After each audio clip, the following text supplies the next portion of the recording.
Sans crier gare, elle est de retour.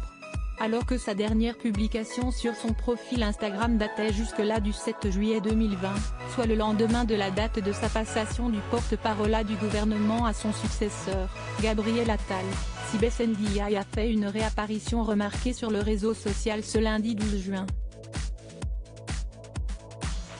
En mission pour ADECO France au titre de secrétaire générale, elle a profité d'être arrivée au terme de son projet pour publier une photo célébrant le succès et la réussite de l'organisation.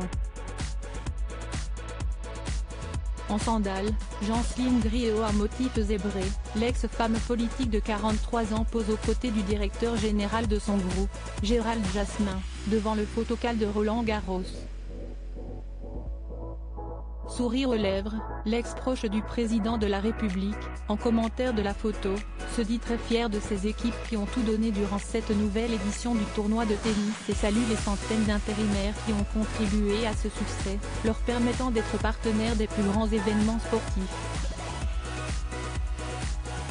En charge du juridique, des solutions emploi, des affaires publiques et de la communication de son entreprise, où elle est également membre du comité exécutif. Celle qui dans le passé a été qualifiée de mormone du président était en première ligne dans le cadre de ce partenariat pour que les événements se déroulent sans accroc. Une réussite à en croire sa publication, dont elle peut se vanter et être fière.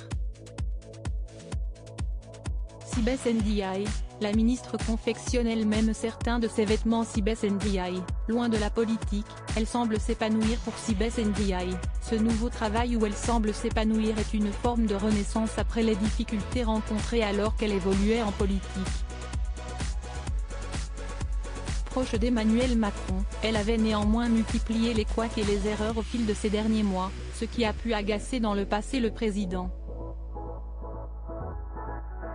Habituée à travailler avec Emmanuel Macron, elle avait tout de même déchanté elle aussi de son côté après son accession au pouvoir, lors de certains épisodes où elle avait reconnu avoir été exaspérée par le chef de l'État.